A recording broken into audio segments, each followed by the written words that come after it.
The International Agency for Research on Cancer has published a report classifying processed meat, like bacon, ham, hot dogs, lunch meat, as a Group 1 carcinogen.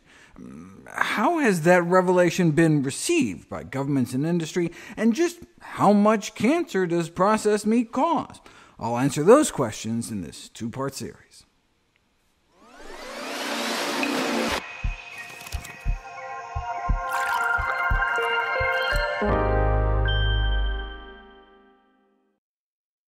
It is perhaps rare in the history of nations that one finds good reasons to render homage to the generosity and altruism of governments and those in power, but the birth of the International Agency for Research on Cancer presents one of those rare occasions.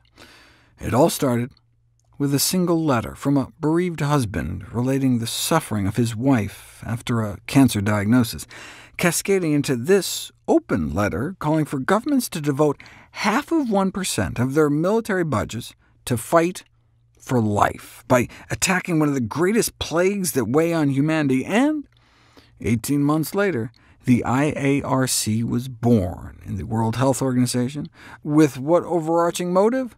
Cancer prevention. The IARC is best known for its monographs, book-sized reports evaluating whether or not some suspected carcinogen does in fact cause cancer. They are generally accepted as close to a final word as there is on whether or not something is carcinogenic, and their 114th monograph, published in 2018, was on meat. After thoroughly reviewing the accumulated scientific literature, a working group of 22 experts from 10 countries, after considering more than 800 different studies, concluded their 500-page report by establishing that something like a burger or pork chop is probably carcinogenic, probably causes cancer, but processed meat was placed as a Group 1 carcinogen, which is the highest level of certainty, meaning that, according to the best available evidence, the consumption of processed meat causes cancer. So that means foods like bacon cause cancer, ham, hot dogs, breakfast links, lunch meat cause cancer. But their definition also includes, for example, turkey deli slices. Specifically, eating processed meat causes colorectal cancer, cancers of the colon or rectum, the second most deadly cancer worldwide after lung cancer, which is caused largely from smoking. Colorectal cancer is the second leading cause of cancer death here in the United States as well, and it doesn't just strike older people. It's also a leading cause of cancer and death from cancer earlier in life as well. The meat industry wasn't happy, calling it dramatic and alarmist overreach. Speaking of dramatic and alarmist overreach, one ag group in Italy sent out a press release, "Just say no to terrorism on meat." The gloves were off.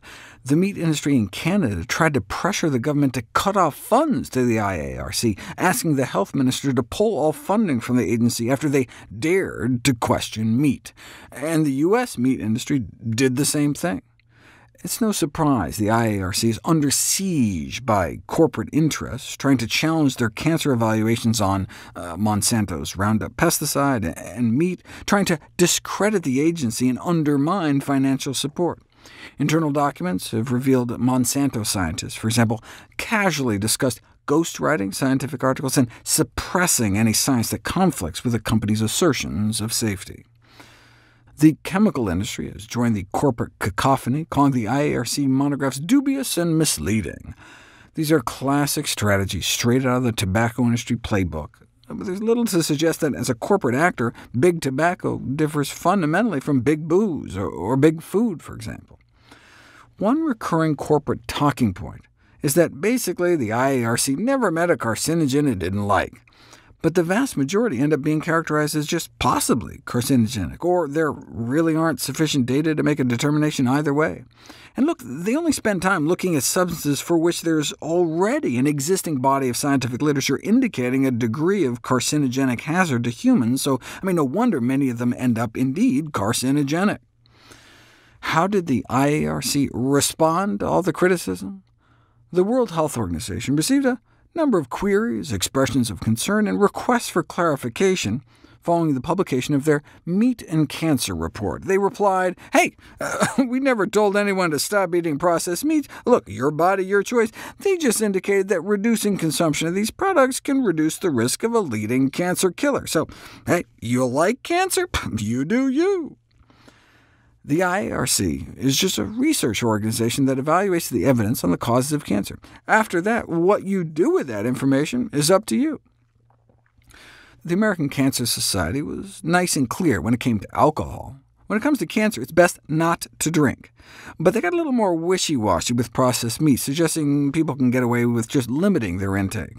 The European Commission was a little clearer. To reduce our risk of cancer, we should eat plenty of whole grains, pulses, which are beans, split peas, chickpeas, lentils, vegetables and fruits, limit sugary, fatty, salty foods, and straight up avoid soda, sausage, and other processed meats.